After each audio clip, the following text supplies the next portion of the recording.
Las joyas de la corona, leyendas de las gemas más icónicas de la historia.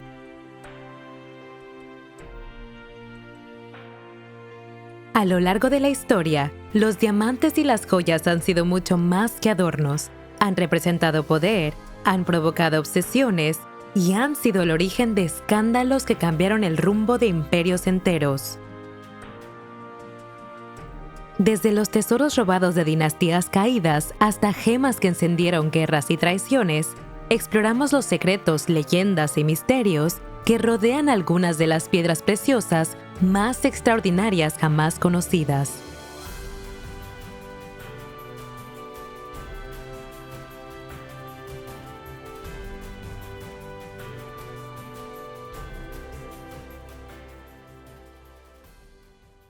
Una joya envuelta en leyenda, el diamante Hope y la maldición que persiguió a quienes se atrevieron a poseerlo.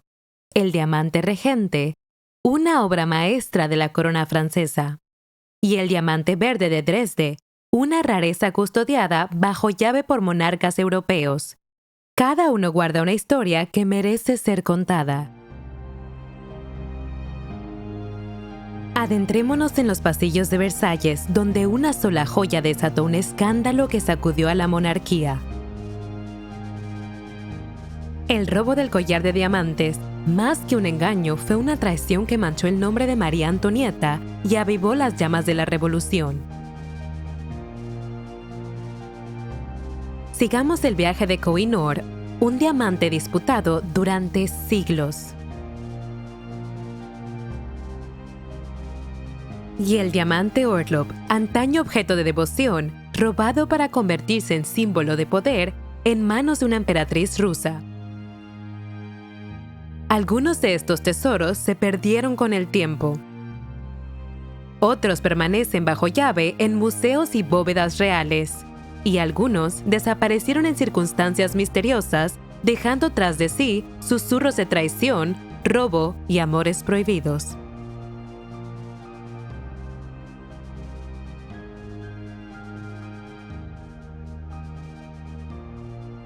Sumérgete en un mundo de secretos resplandecientes y peligros ocultos mientras desvelamos la historia legendaria de los tesoros reales más famosos del mundo.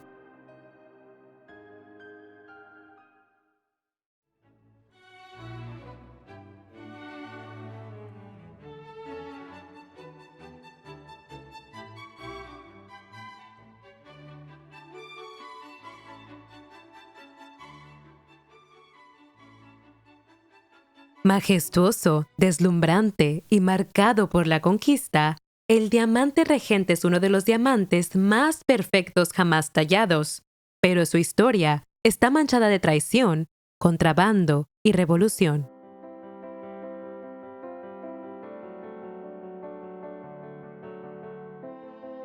Descubierto en las célebres minas de Golconda, en India, el diamante pesaba originalmente 410 quilates antes de ser sacado de contrabando por un esclavo que lo ocultó en una herida.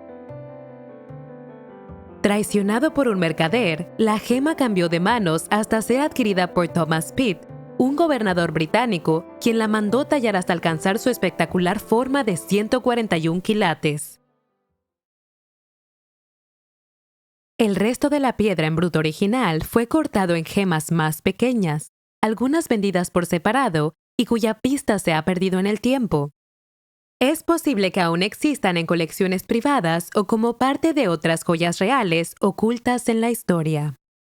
Comprado por la monarquía francesa, el diamante se convirtió en un símbolo de poder absoluto, adornando la corona de Luis XV y el sombrero de María Antonieta, entre otras piezas. Sin embargo, tras la caída de la monarquía, la gema, al igual que Francia, atraviesa profundos cambios.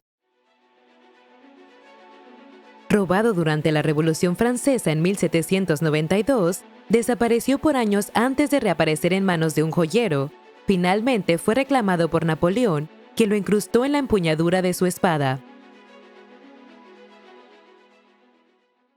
Tras su derrota, el diamante permaneció bajo posesión real, pasando por la restauración borbónica y la monarquía de Julio, hasta encontrar en 1887 un hogar definitivo en el Museo del Louvre, donde hoy se erige como testimonio del pasado real y revolucionario de Francia.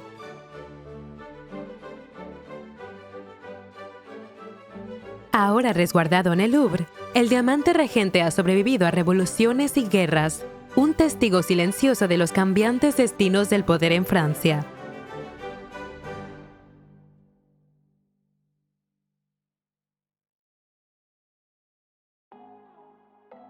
Pocas gemas en la historia han inspirado tantas historias de desgracia como el diamante Hope, con su hipnotizante tono azul profundo. Es tan célebre por su supuesta maldición como por su belleza. La historia del diamante Hope comienza en las legendarias minas de Golconda, en India. Algunos dicen que la piedra original adornaba la estatua de una deidad hindú, hasta que un ladrón la robó, liberando sin saberlo una maldición que perseguiría a todos sus dueños.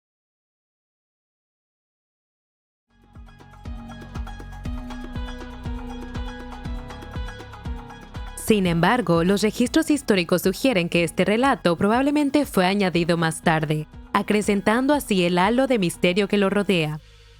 En 1668, el comerciante y viajero francés Jean-Baptiste Tavernier vendió el diamante al rey Luis XIV, quien lo mandó a recortar en la deslumbrante pieza conocida como el diamante azul de Francia. Durante décadas fue un tesoro de la corona francesa, aunque siempre bajo la sombra de la desgracia. Luis XVI y María Antonieta, los últimos dueños reales del diamante, encontraron su trágico destino durante la Revolución Francesa. Investigaciones científicas recientes, sin embargo, revelan que probablemente el diamante no cayó en manos de los revolucionarios como se creía. En cambio, fue recortado y terminó emergiendo en Londres, transformado en lo que hoy conocemos como el diamante Hope. La gema tomó el nombre de Henry Philip Hope, un banquero británico que la sumó a su colección privada. A inicios del siglo XX, el renombrado joven Pierre Cartier adquirió el diamante Hope y supo explotar su reputación de maldito para cautivar a la élite estadounidense. Su estrategia funcionó cuando vendió la gema a Evelyn Walsh McLean, una destacada socialite famosa por su estilo de vida extravagante. Pero tras su compra, la vida de McLean estuvo marcada por una serie de tragedias personales que alimentaron aún más la leyenda de la maldición. Tras su fallecimiento en 1947, el diamante Hope fue adquirido por Harry Winston, quien finalmente lo donó al Museo Nacional de Historia Natural en Washington. Curiosamente, desde su llegada al museo en 1958, la supuesta maldición parece haberse disipado, pues no se han registrado desgracias desde entonces. De un origen misterioso a un legado de infortunios, el diamante Hope sigue siendo una de las gemas más fascinantes y enigmáticas de la historia.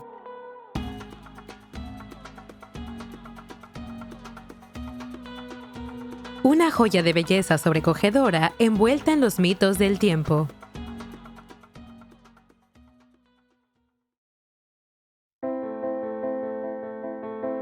Un diamante que provocó guerras, simbolizó poder y sigue siendo una de las joyas más controvertidas de la historia. El Koh-i-Noor, cuyo nombre significa montaña de luz, es una gema por la que lucharon los imperios.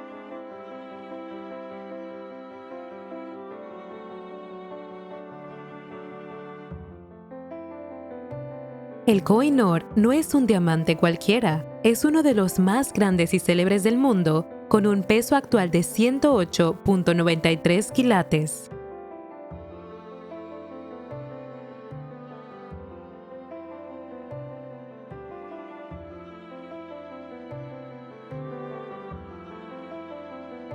Pero no siempre fue así. Se cree que originalmente pesaba la asombrosa cifra de 793 quilates antes de ser recortado.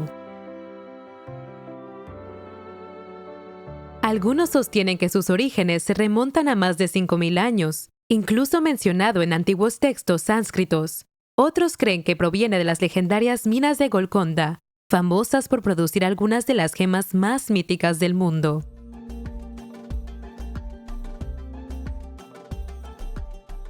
Inicialmente en manos de los mogoles, el diamante fue arrebatado por el conquistador persa Nader Shah, luego pasó al imperio Sikh y finalmente fue entregado a los británicos tras la anexión del Punjab.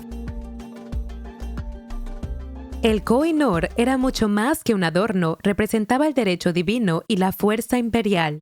Muchos gobernantes creían que poseer el diamante significaba dominar el destino mismo.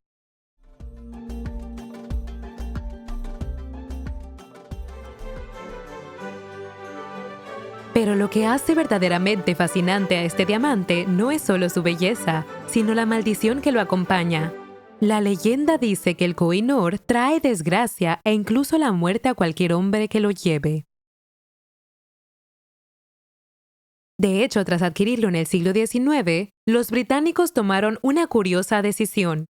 Solo las mujeres de la familia real podrían usarlo, protegiendo así a los hombres de su supuesta maldición. Hoy forma parte de las joyas de la corona británica, engastado en la corona de la reina madre.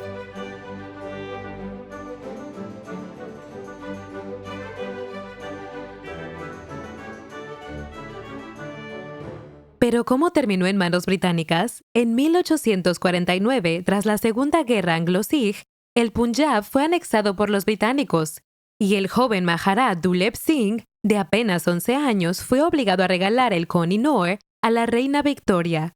La pregunta persiste hasta hoy. ¿Fue entregado libremente o arrebatado por la fuerza? Ahora, aparte de las joyas de la corona, el Koh-i-Noor descansa en la Torre de Londres, expuesto al mundo, pero también como símbolo del pasado colonial. Aunque India, Pakistán y Afganistán lo reclaman como suyo, Gran Bretaña sostiene que fue adquirido legalmente. En 2018, la Corte Suprema de India declaró que no fue robado, aunque el debate sobre su verdadera propiedad sigue abierto. ¿Algún día volverá a sus orígenes o permanecerá para siempre en Gran Bretaña? Un diamante tan poderoso que cambió el rumbo de la historia.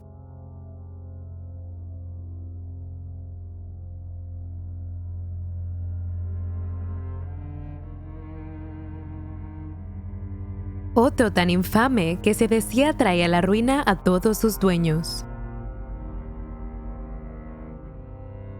Acompáñanos en un viaje al mundo extraordinario de dos diamantes notables. Uno, una joya de poder y conquista. El otro, un diamante de fatalidad y desesperanza.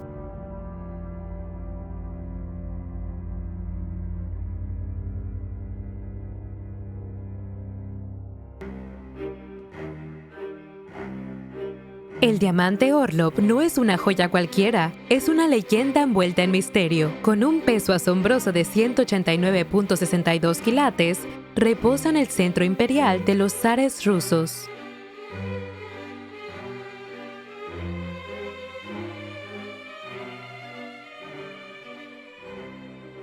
Pero aquí está el enigma. Este diamante podría ser, en realidad, el legendario Gran Diamante Mogol, desaparecido sin dejar rastro hace siglos.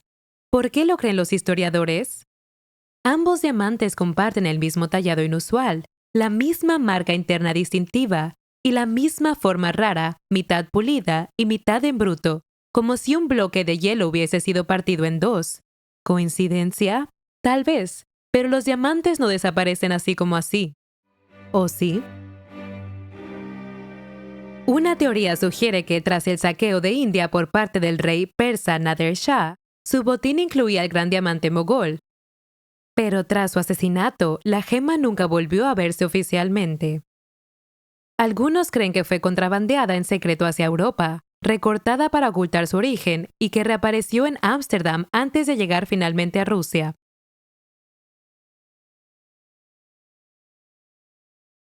Pero la historia se complica aún más. Según una versión, un soldado francés, aventurero o ladrón, robó el diamante de un templo hindú donde era el ojo sagrado de un ídolo. Huyó a Rusia, donde el famoso conde Orlov, amante de Catalina la Grande, lo compró como un gran gesto romántico. Pero el romance no duró. Catalina conservó el diamante, dejando al conde Orlov con el corazón roto. Y como dicta el destino, la dinastía Romanov, cuyo centro aún porta el diamante Orlov, tampoco tuvo mejor suerte. La familia encontró un final trágico, ejecutados durante la Revolución Rusa. Algunos susurran que el diamante carga con la maldición de la traición y la caída.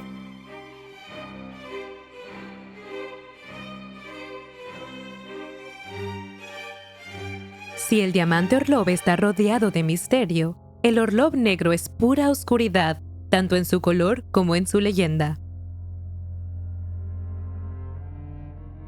Este diamante negro de 67.5 quilates, también conocido como el ojo de Brahma, se cree que fue robado de un templo hindú en Pondicherry, India, donde servía como ojo sagrado de una estatua del dios Brahma.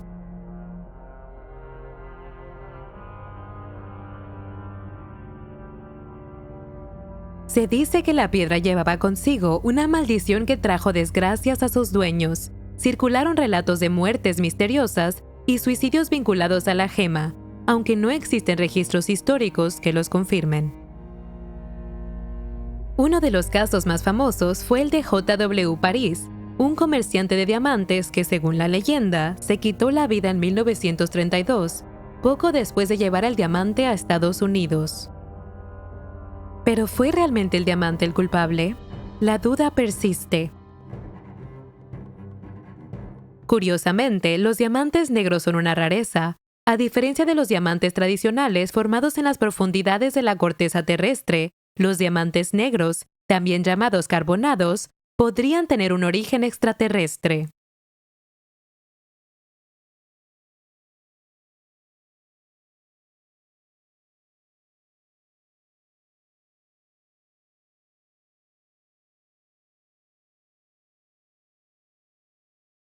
Los científicos teorizan que surgieron tras el impacto de un asteroide hace más de 2.600 millones de años, convirtiéndolos en reliquias cósmicas de otro mundo. La pieza mayor fue engastada en un deslumbrante collar de platino que en 2006 fue subastado en Christie's por $352,000 a un comprador anónimo.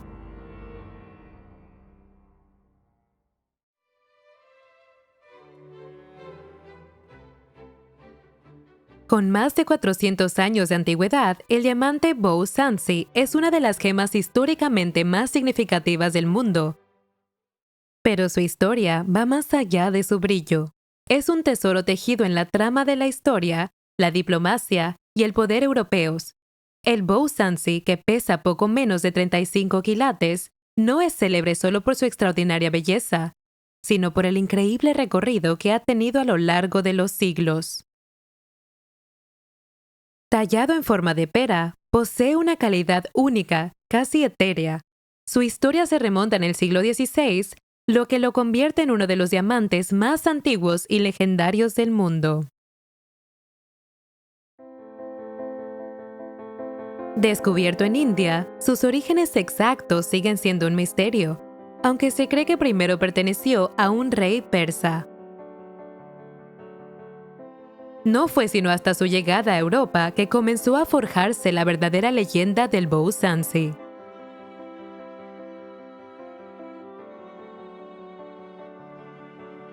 A comienzos del 1600, el Beau Sancy ya había captado la atención de la realeza europea.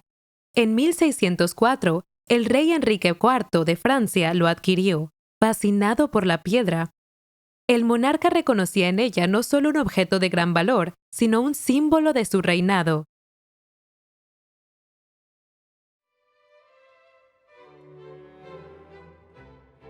Fue su esposa, María de Médicis, quien quedó más estrechamente vinculada al diamante. Tras el asesinato de Enrique en 1610, María heredó el Beau Sancy y lo lució como parte de sus joyas reales. La gema se convirtió en un emblema de poder, belleza e intriga política, pero su viaje no terminó allí. El Beau Sancy continuó cambiando de manos a lo largo de generaciones. Tras la muerte de María, el diamante pasó a la Casa de Orange y fue utilizado como obsequio entre los monarcas.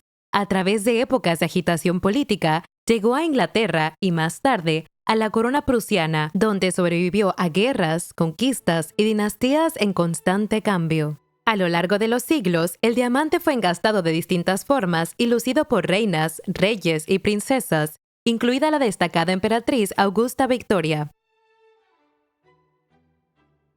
Oculto durante tiempos de guerra y exhibido ocasionalmente, el Beau-Sancy reapareció en 2012, cuando el príncipe George Frederick de la familia Hohenzollern decidió desprenderse de él, subastándolo en Sotheby's por la asombrosa cifra de $9.7 millones.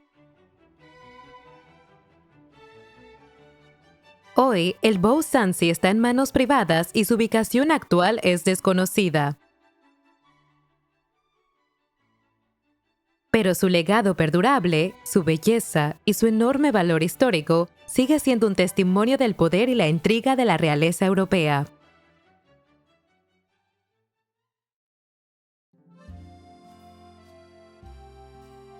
Fue bailarina, cortesana y leyenda de la Belle Époque, Caroline Lavelle Otero deslumbró a la alta sociedad europea no solo con su belleza, sino con su extraordinaria colección de joyas.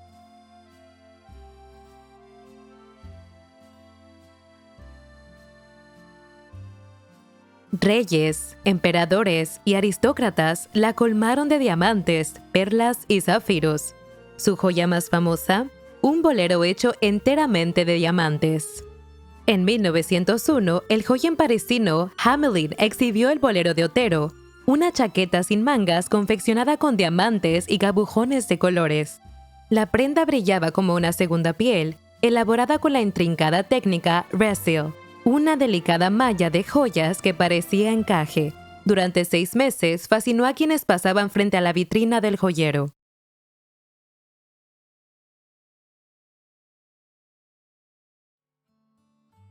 Pero incluso los diamantes pueden cansar. En 1903, Otero mandó transformar el bolero en un impresionante collar diseñado por Cartier, inspirado en el famoso collar de diamantes de María Antonieta. La colección de Otero rivalizaba con la de las reinas. Entre sus piezas destacaban una faja de 10 hileras de perlas con más de 1000 perlas y diamantes, un juego de pendientes de diamantes de 50 quilates y el legendario collar de perlas de la cortesana Léonide Leblanc, valorado en $36.000 en 1891. Leopoldo II de Bélgica, el Shah de Persia y Alberto de Mónaco la colmaron de joyas invaluables. Cautivó al público en los famosos cabarets parisinos como el Folie Bergère y el Moulin Rouge, donde su belleza y carisma la convirtieron en una de las artistas más deseadas de su tiempo. Más allá del escenario, se convirtió en un ícono social, encantando a la aristocracia europea y forjándose una reputación como una de las mujeres más glamorosas de la época. Pero la fortuna es efímera. Las riquezas de Otero se desvanecieron en las mesas de juego de Montecarlo. Cuando murió en 1965, sus joyas legendarias ya no existían, dispersas, vendidas o perdidas en la historia.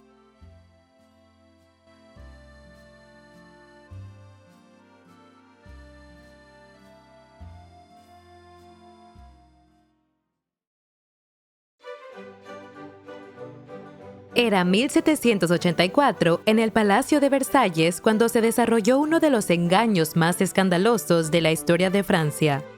Una intriga que mancharía para siempre el nombre de María Antonieta.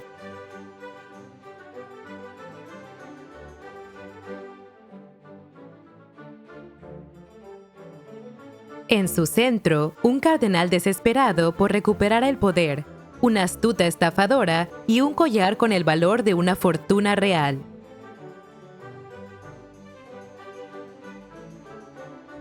El cardenal de Rohan había caído en desgracia ante los ojos de la reina. En 1784, ansioso por recuperar su favor, se convirtió en el blanco perfecto de Jeanne de la Motte, una mujer de noble linaje, hábil en el arte del engaño y movida por la ambición.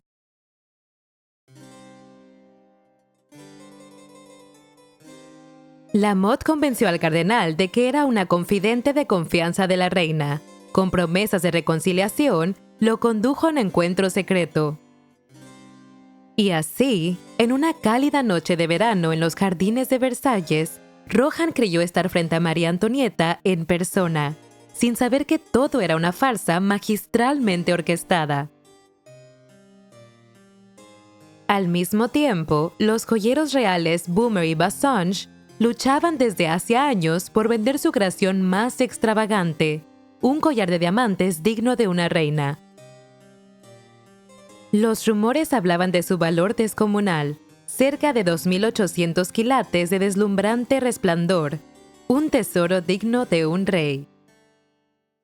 Lamotte vio una oportunidad, convenció al cardenal de adquirir el collar en nombre de la reina, asegurando que así recuperaría su estima. Convencido de que actuaba bajo las órdenes de María Antonieta, Rohan organizó el pago. Los joyeros ansiosos por librarse al fin de aquella joya tan costosa entregaron el collar. Pero la reina jamás lo recibió. Lamotte y sus cómplices desaparecieron con el tesoro, dejando al cardenal como único responsable del fraude. Cuando los joyeros exigieron el pago, la confusión se convirtió en escándalo. María Antonieta, ajena a la conspiración, quedó horrorizada. El cardenal fue arrestado y humillado ante toda la corte. El juicio comenzó en 1786. Para sorpresa de muchos, el cardenal Rohan fue absuelto, pero John de Lamotte no corrió la misma suerte. Fue condenada como ladrona e ingresó en prisión. La reina, aunque inocente, fue la más perjudicada. El pueblo, ya resentido por los lujos de la monarquía, la consideró culpable por asociación. Este escándalo, aunque en apariencia trivial, se convirtió en símbolo del exceso real. Avivó las llamas de la revolución y solo unos años después la propia monarquía caería.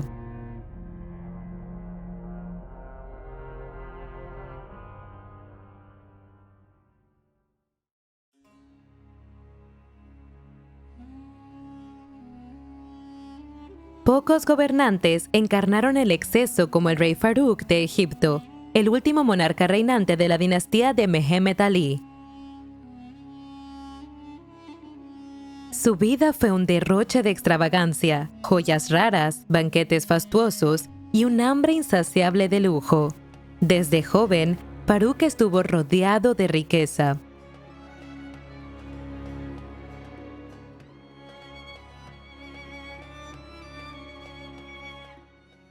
A los 11 años recibió su primer coche de lujo, un regalo de su padre, el rey Fuad I.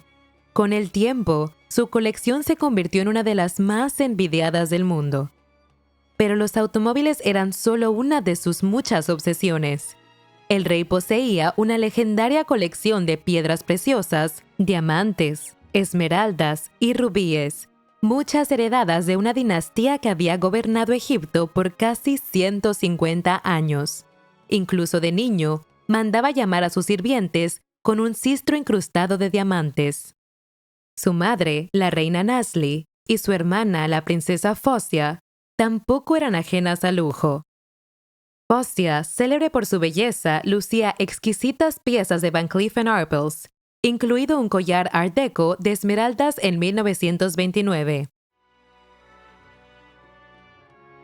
Pero el apetito de Farouk por el exceso iba mucho más allá de las joyas. Era famoso por sus extravagantes compras en Europa, de donde regresaba con maletas repletas de relojes, monedas raras e incluso, según los rumores, una de las mayores colecciones privadas de material explícito. Incluso decretó que solo su séquito podía poseer coches rojos, asegurando así que el suyo pudiera recorrer las calles de El Cairo sin temor a ser detenido. Este era verdaderamente un hombre que vivía como un rey. Además de varias piezas de Van Cleef & Arpels, poseía una vasta colección de joyas raras y exquisitas, entre ellas los icónicos pendientes Mr. y Seth Ruby Fouillé.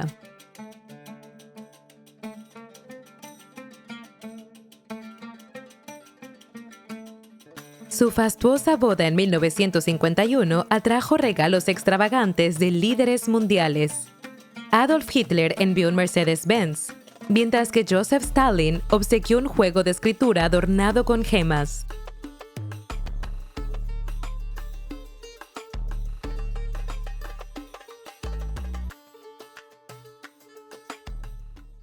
En 1952, las mareas cambiaron. Un golpe militar obligó a Farouk a abdicar en favor de su hijo recién nacido, Fuad II, y fue exiliado a Italia.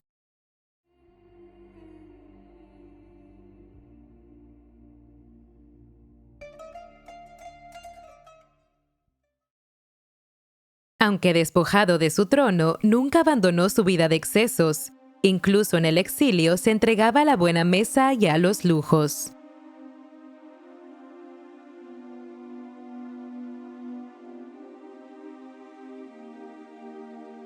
Pero en una cálida noche de 1965, tras un banquete particularmente opulento, Farouk se desplomó en la mesa.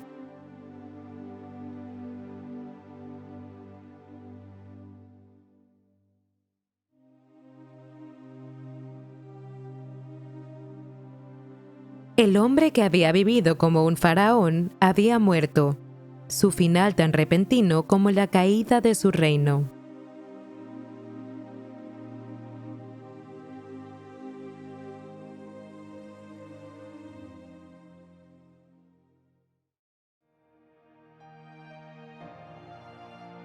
El diamante verde de Dresde, una gema de belleza y misterio incomparables, con un peso aproximado de 41 quilates, este diamante verde natural ha cautivado a monarcas, geólogos e historiadores durante siglos. Nuestro viaje comienza a inicios del siglo XVIII en las legendarias minas de Kollur en Golconda, India. Estas minas, famosas por producir diamantes extraordinarios como el Hope y el Koh-i-Noor, son consideradas el lugar de nacimiento del verde de Dresde.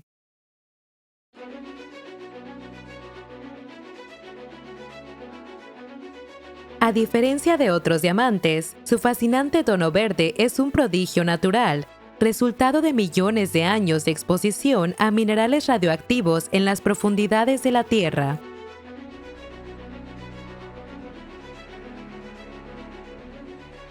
La primera aparición documentada de esta joya excepcional fue en 1722, cuando salió a la luz en Londres.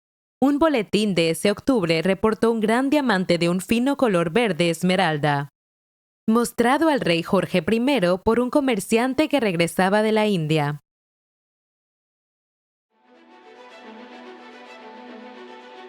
En 1741, Augusto III, rey de Polonia y elector de Sajonia, adquirió la gema en la feria de Leipzig. Reconociendo su excepcional belleza, mandó fijarla en la insignia de la Orden del Toisón de Oro, una de las órdenes de caballería más prestigiosas de la época. Pero como ocurre con todas las grandes joyas, su montura cambiaría.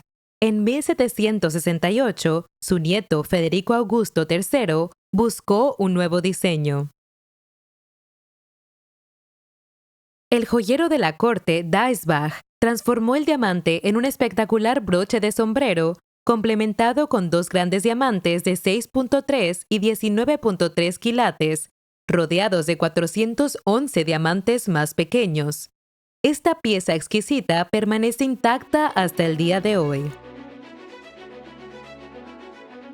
En tiempos de guerra, ni siquiera los tesoros más valiosos están a salvo. Durante la Guerra de los 7 Años, 1756 a 1763, mientras Sajonia sufría invasiones y caos, el diamante verde de Dresde fue ocultado en la imponente fortaleza de Königstein, una inexpugnable ciudadela situada sobre el río Elba. Protegido por murallas de piedra, el diamante permaneció intacto, a salvo del desastre que devastaba la región. Durante más de 250 años, el diamante verde de Dresde fue símbolo de prestigio, exhibido con seguridad en la célebre bóveda verde del castillo de Dresde. Pero el 25 de noviembre de 2019, esa seguridad fue penetrada. En un atraco meticulosamente orquestado, los ladrones penetraron la bóveda y se llevaron joyas de valor incalculable. Por pura fortuna, el verde de Dresde estaba en préstamo en Nueva York en ese momento, escapando así de lo que se considera uno de los robos más audaces de la historia moderna. Hoy, el diamante verde de Dresde se encuentra de nuevo en la nueva bóveda verde del castillo de Dresde.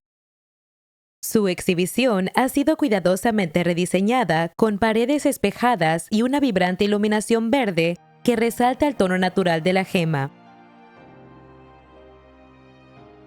Reconstrucciones virtuales permiten a los visitantes conocer cómo se llevaba el ornamento en el siglo XVIII y su aspecto antes del rediseño de 1768. En 1988, el Instituto Gemológico de América lo clasificó como un raro tipo 2A, lo que significa que posee una pureza excepcional, con una claridad VS1 casi impecable en su interior y unas medidas de 29.75 por 19.88 por 10.29 milímetros. Esta joya demuestra la extraordinaria habilidad de los talladores del siglo XVIII.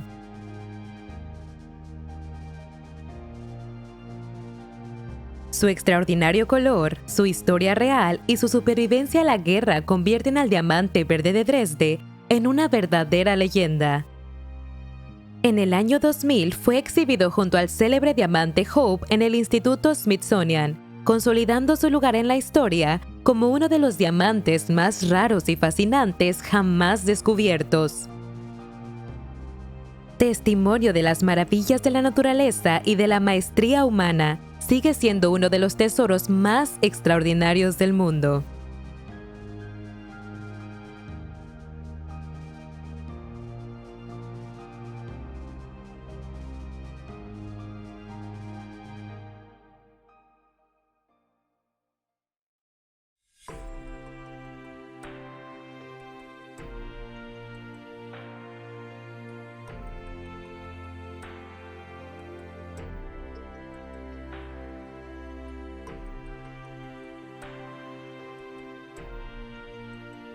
En el corazón de Sudáfrica, bajo las colinas escarpadas del Transvaal, yacía oculta una de las gemas más extraordinarias que el mundo haya conocido. En 1905, en lo profundo de la mina Premier, los mineros excavaron entre capas de tierra, sin saber que estaban a punto de descubrir un tesoro que redefiniría la historia de los diamantes.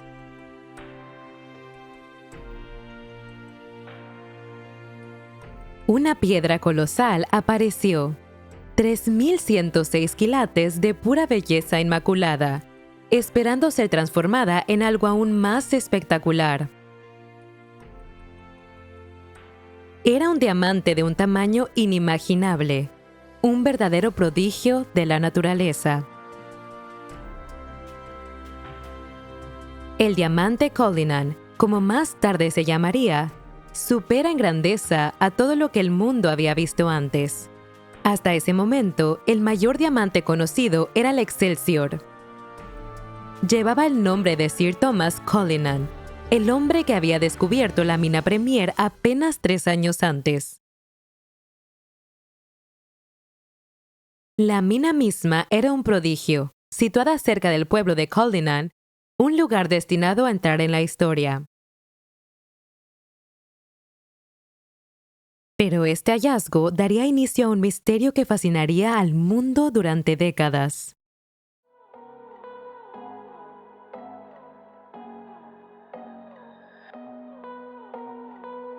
Una vez desenterrada, la enorme piedra fue adquirida por el gobierno del Transvaal y presentada como regalo al rey Eduardo VII de Inglaterra en 1907, marcando el comienzo del viaje del diamante Cullinan al corazón de la historia real británica.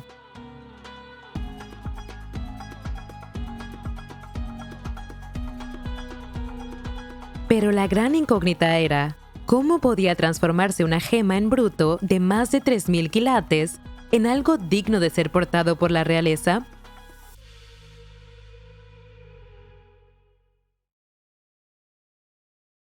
La respuesta llegó de la mano de la legendaria compañía I.J. Asher Company, maestros joyeros reconocidos por dar forma a las piedras más exquisitas del mundo.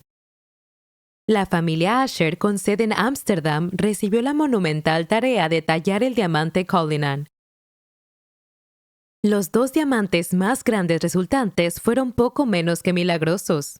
El primero, Cullinan I, conocido como la Gran Estrella de África, pesa 530.2 quilates. Tallado en forma de pera, impecable, se convirtió en la joya suprema de la colección real británica. Engastado en el centro real con cruz, no es solo un símbolo de poder, sino también de la fuerza perdurable de la monarquía británica. El segundo en tamaño, el Cullinan II, también llamado la Segunda Estrella de África, pesa la impresionante cifra de 317.4 quilates. Este diamante se encuentra en la corona imperial del Estado, la misma que porta el monarca reinante en ceremonias importantes como la apertura del Parlamento. Pero el legado del diamante Cullinan va mucho más allá de estas dos piedras deslumbrantes. Los 7 diamantes restantes, con pesos que varían entre 94.4 y apenas 4.4 quilates, también fueron engastados en diversas piezas de joyería real. Se pueden encontrar en broches, collares y otras coronas. Testimonio de la huella indeleble del Cullinan en la colección de la familia real británica. Granny's Chips es un querido broche de diamantes que pasó de la reina María a la princesa Isabel cuando tenía apenas 27 años y estaba a punto de convertirse en reina.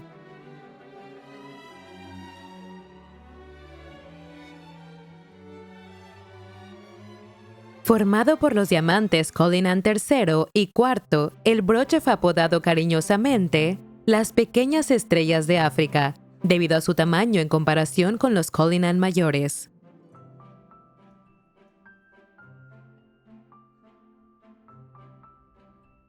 Modernizados o conservados intactos, los diamantes heredados tienen un valor emocional que supera incluso a su precio incalculable, y Granny's Chips, estimado en más de 50 millones de libras, no es la excepción. ¿Quién heredó este símbolo invaluable de la historia? Con el testamento de la reina Isabel II, aún privado, solo podemos suponer que estas joyas permanecen en la familia real, usadas como tributo a su legado. Este diamante sigue rodeado de misterio, desde su hallazgo hasta su llegada a Inglaterra. Aunque fue presentado al rey Eduardo VII, los detalles de su transporte siguen sin estar claros. Algunos afirman que casi fue robado en el trayecto.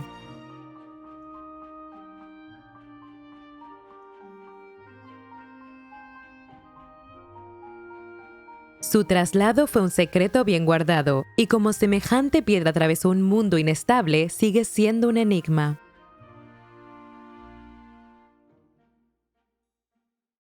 Lo que sí es cierto es que la compañía Asher lo talló con maestría, superando debilidades estructurales y transformándolo en los diamantes icónicos que conocemos hoy, incluyendo una recuperación casi milagrosa tras una fractura durante el proceso.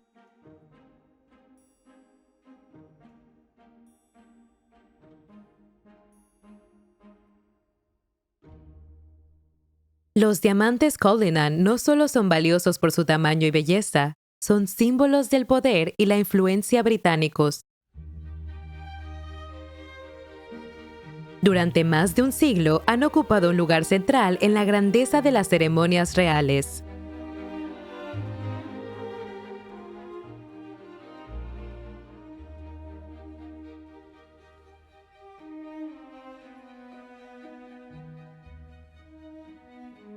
Desde su descubrimiento en las profundidades de la Tierra hasta su lugar en el corazón de la monarquía británica como parte de las joyas de la corona, el diamante Cullinan se alza como una de las gemas más célebres y valiosas del mundo.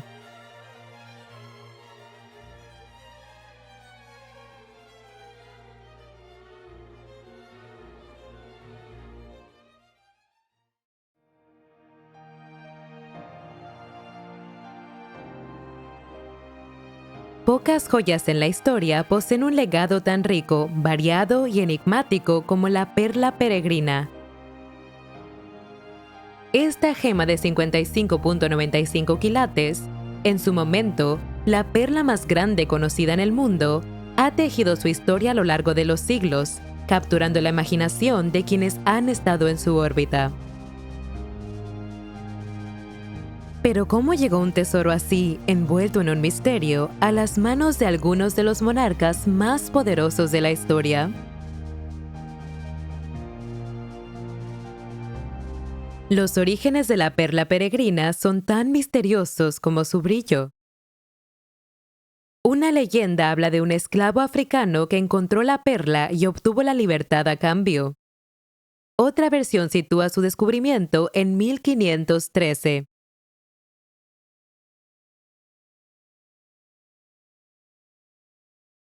Algunos creen que la perla fue inicialmente un regalo para don Pedro de Temes, un administrador colonial en Panamá.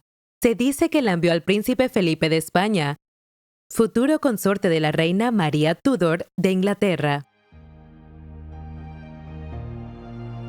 ¿Fue realmente un hallazgo fortuito? ¿O esta historia guarda más secretos de los que conocemos?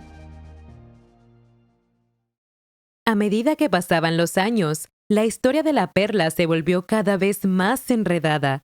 Diversas versiones afirman que la perla fue un símbolo de lealtad de un líder tribal o una ofrenda realizada por el mismo gobernador.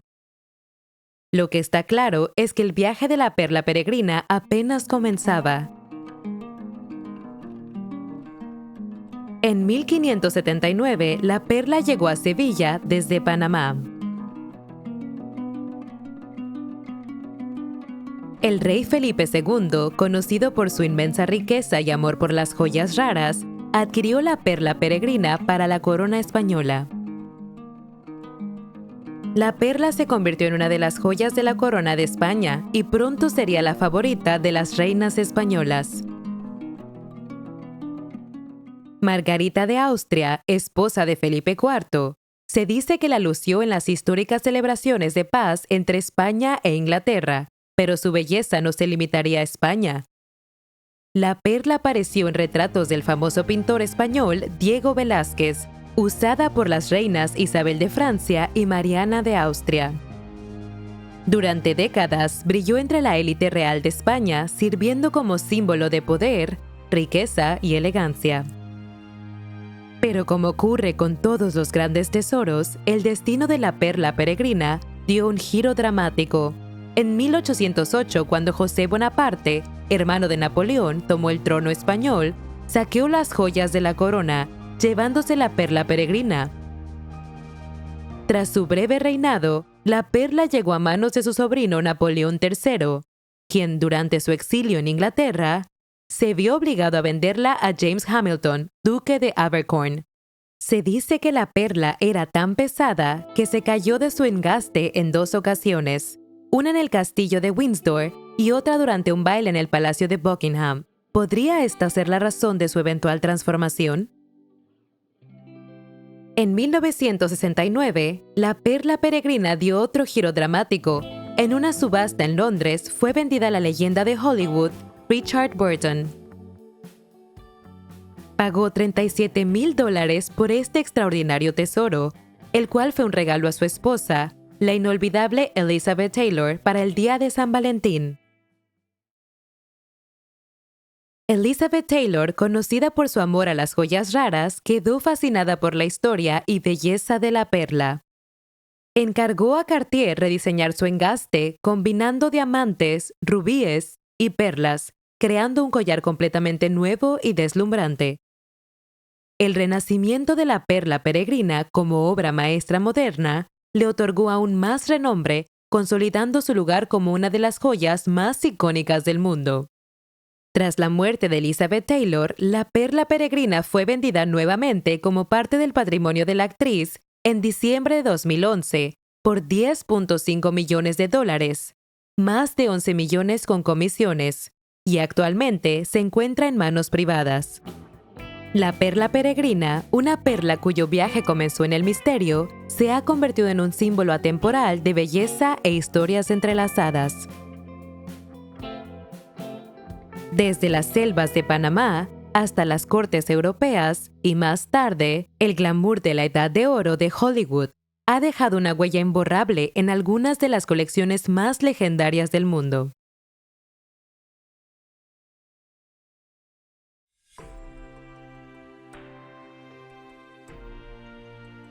A lo largo de los siglos, estas joyas han pasado por las manos de emperadores, reinas, conquistadores y ladrones.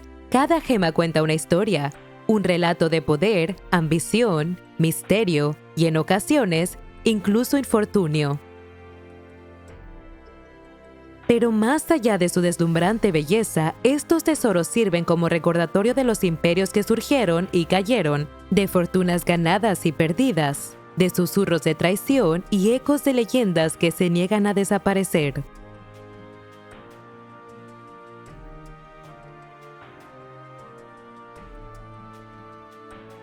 Hoy descansan detrás del cristal, admiradas por millones.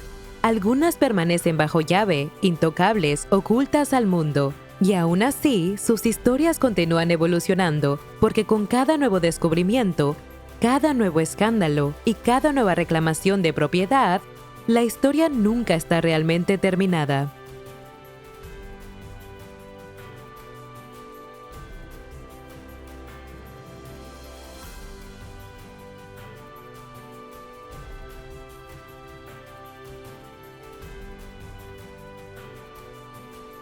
La pregunta persiste: ¿quién posee realmente la historia?